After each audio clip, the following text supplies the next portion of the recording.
Leukocytes such as neutrophils and eosinophils, they float around in your whole blood in your blood vessels, and they're signaled when to leave the blood vessel and enter a tissue that's wounded. So when a tissue is wounded, such as we have here, there are macrophages that live in the tissue, and they start to migrate to the site of the wound. And they begin the process of devouring by endocytosis any of the bacteria that we can see here in our picture are the little purple pills or capsules, which is a shape called bacilli in bacteria. These macrophages, they release chemicals that are called cytokines. And these cytokines are basically like alarm signals. And what they do is they are displayed on receptors that are on the epithelial cells lining a nearby blood vessel. And that's a blood vessel.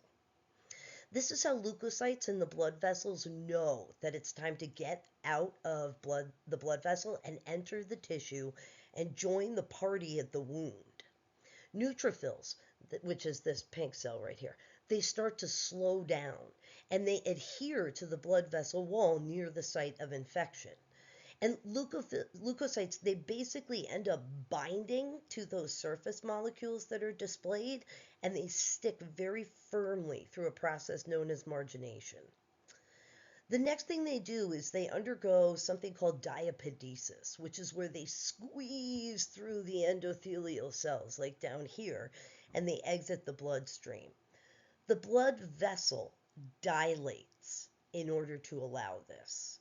And it dilates because there are mast cells in the local area that release histamine. And histamine is a blood vessel dilator. So the endothelial cells lining the blood vessel, they kind of like loosen their tight junctions, allowing the neutrophils to migrate through without damaging the neutrophil, without damaging the vessel wall. So once outside the vessel, the leukocyte, it follows those chemical signals that the macrophage was giving off. It follows those cytokines in a process called chemotaxis. And it moves by chemotaxis and diapedesis, which means the walking of. It moves toward the wound site. And as soon as those neutrophils get there, they can start phagocytosis and of any of the invading pathogens and add to the efforts of those original macrophages that were the ones that released the alarm signal in the beginning about the wound. Although this picture shows you one neutrophil doing this, there's thousands, probably millions in the end.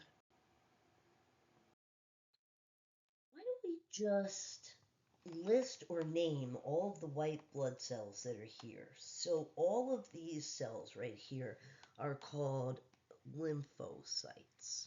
So there's a few different kinds of lymphocytes. This one right here is a neutrophil. This here is a monocyte. You can spell that any way you want. This here is an eosinophil.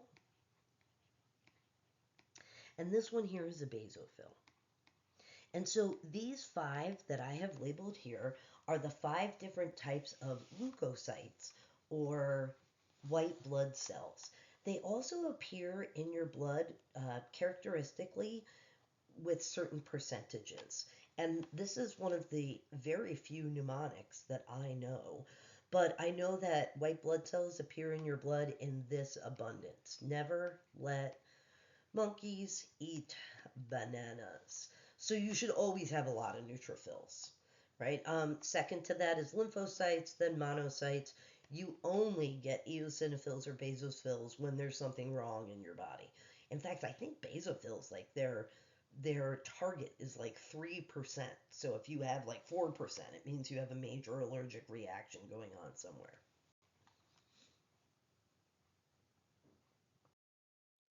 Monocytes have a very big nucleus, kind of with an indentation on it, and they don't have any granulars in their cytoplasm, so they're called agranular.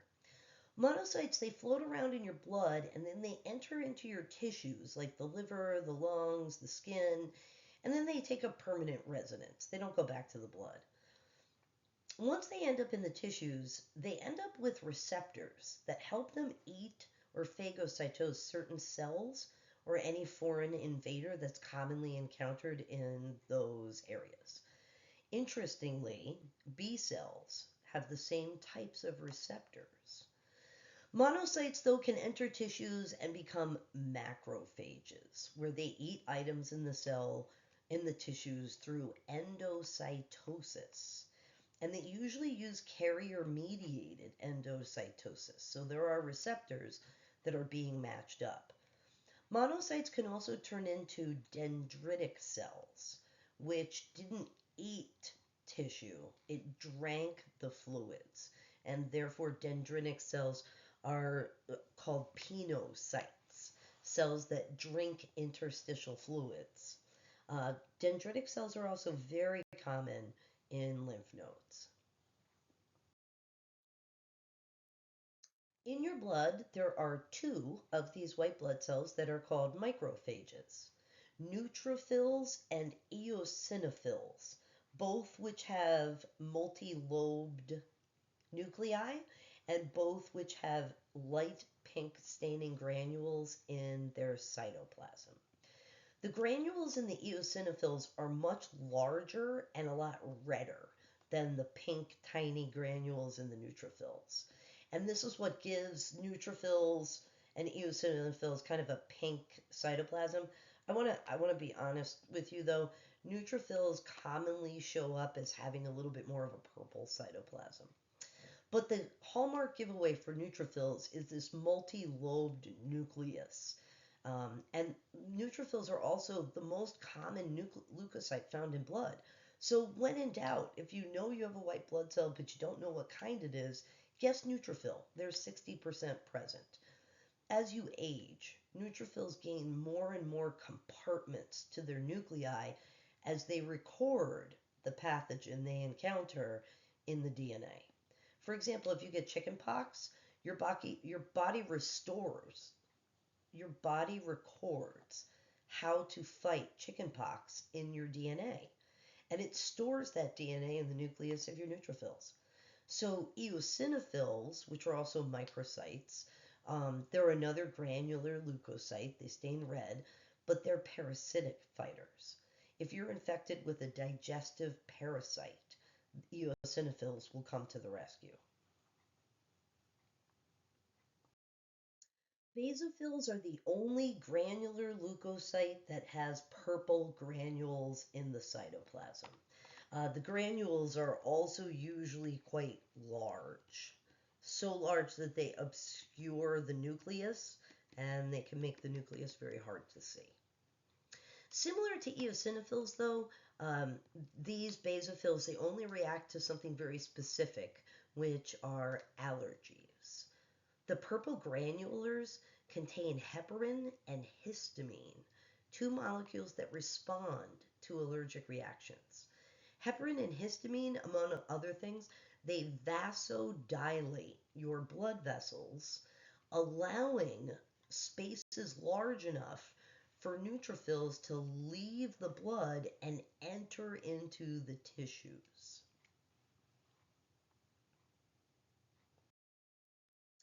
Lymphocytes all derive from a lymphoid stem cell, whereas all of the other formed elements in blood, all of them, they all derive from a myeloid stem cell. Lymphoid cells have a whole bunch of different machinery than any other cells in your body. These cells are specifically made to kill other cells or to pump out a whole bunch of antibodies. Lymphocytes can break into natural killer cells, they can break into T cells, or they can break into B cells. These are three different types of lymphocytes. Within these three categories, there are even more categories that you can divide these cells into based on their protein receptors that are embedded in their cell membrane. Lymphocytes are usually much smaller than all of the other leukocytes. And their nucleus takes up almost the entirety of the cell, leaving very little cytoplasm for you to observe. And also, the cytoplasm of most of these lymphoid cells is agranular, but when you are fighting an infection, you will start to see granules in your lymphocytes, and those are T cells that actually have substances in these little vesicles that are capable of puncturing and killing other cells.